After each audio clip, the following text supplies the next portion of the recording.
Right, bronze medal game in hockey. It's already 5:40 a.m., so I won't make it very long. I'll talk more about it in the review of the final. But this was some game. This was a roller coaster. Um, this was a game where defense just went out the window. This was a game where, though India deserved to win, and I'm not going to argue that they didn't, India deserved to win.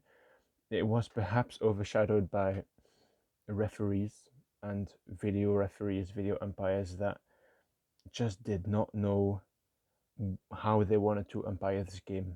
Were they going to be strict and um, blow for every foul, or were they going to be relatively lax and let some things slip? In a bronze game, medal game, usually you let things slip, but this wasn't a good game umpiring wise and defensively wise. Um, so let's go through the game, shall we? So early on, second minute already, as I said, teams that usually score early are usually able to make the other team adapt to their game. They're able to dictate the pace for the beginning of the game and really set the tone for the rest of the game.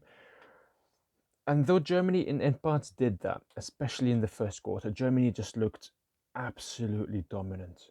There was just no two ways about it. Germany in the first quarter was absolutely dominant. They could not finish that first quarter with more than one goal, and that's something that India will have looked at with their game against Belgium and thought, okay, we get a goal now and we continue to attack. We've been behind against Belgium, we attacked, we got 2 goals, and then we stopped attacking. That's something that they will have looked at today and thought, we get a goal, we continue. We get a second, we continue. We just don't stop attacking.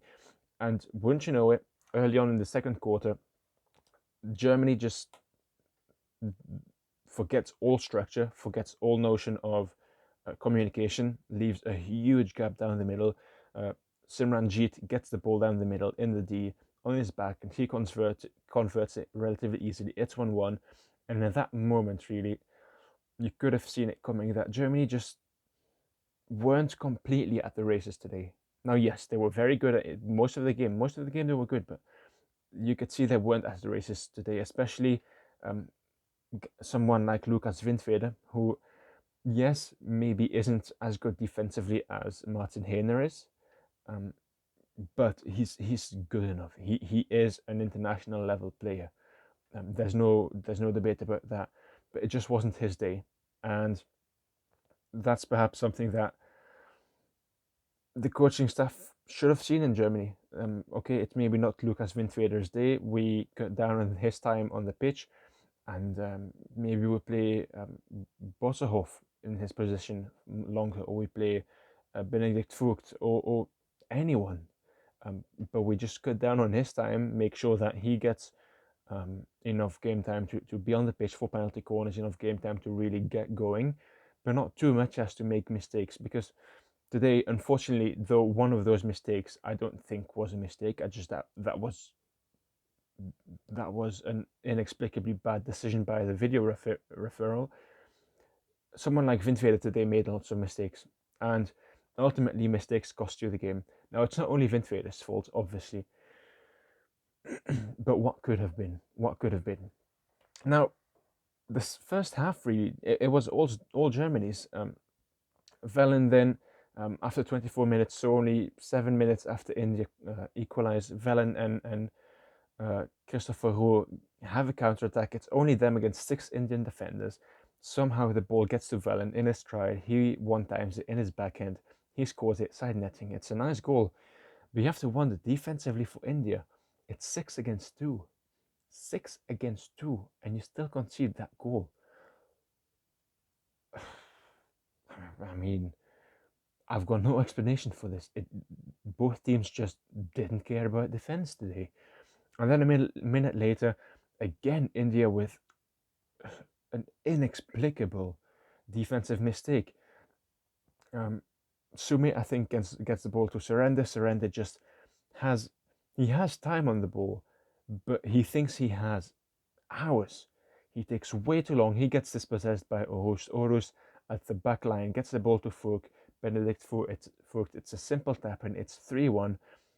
And At that moment, it just looked like Germany were going to run away with that game. It looked like it was all Germany's to win, and that India had no answer to whatever Germany did.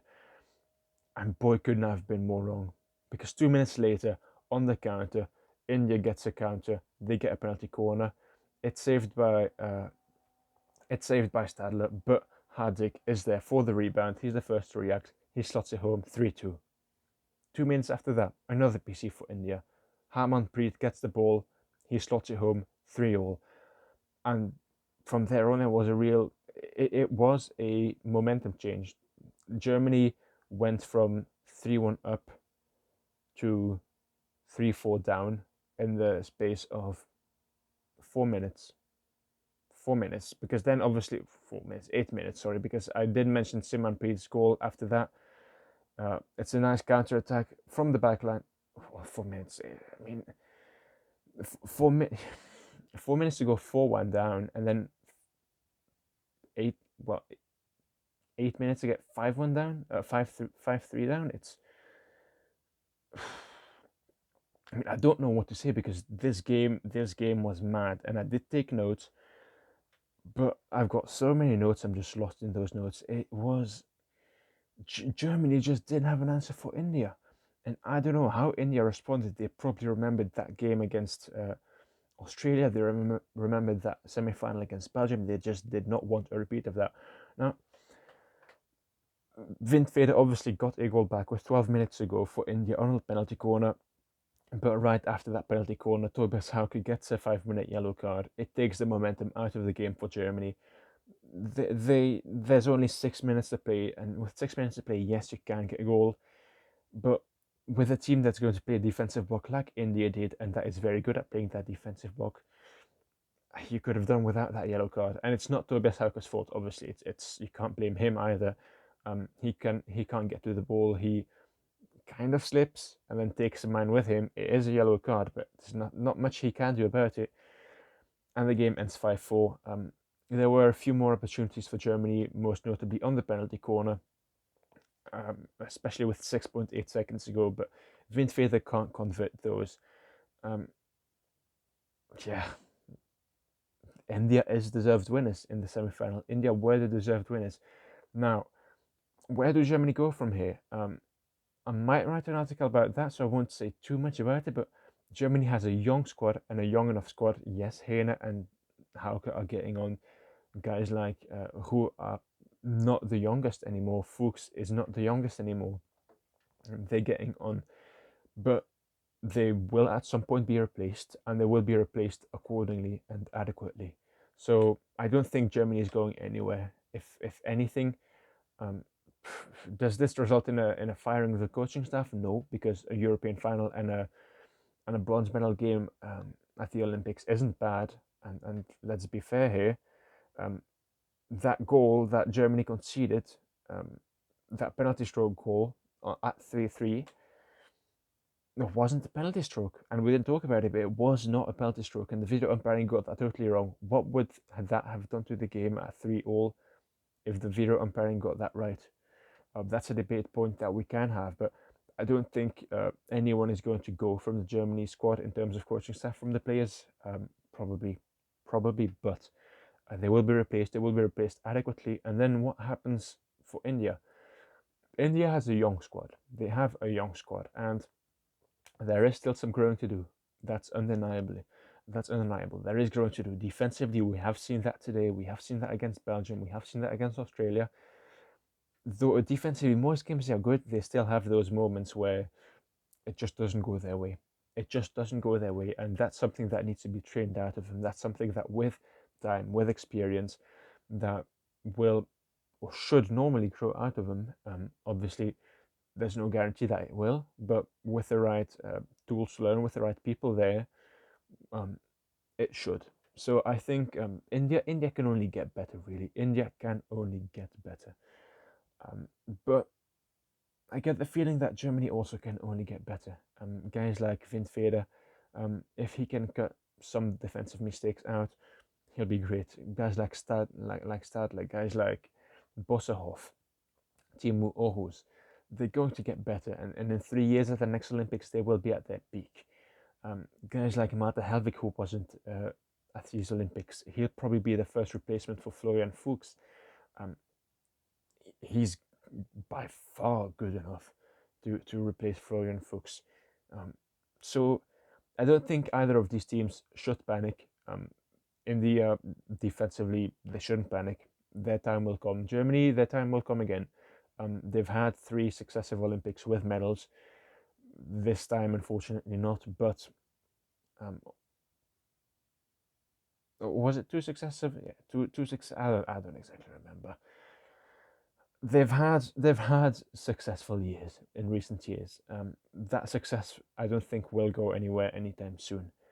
Yes, other teams will continue to grow. Belgium is an interesting one, but the Netherlands will continue to grow. India will continue to grow. Australia will continue to grow, but so will Germany. Their success won't go anywhere. But this was it for the review of the bronze medal game. I might talk a little more about it in the preview of the final. I probably will. If you've enjoyed this video, thank you. Please consider subscribing to the channel. Please like the video. It's a little too late / early for me here now. I need some sleep. Thank you very much for watching, and I'll talk to you later.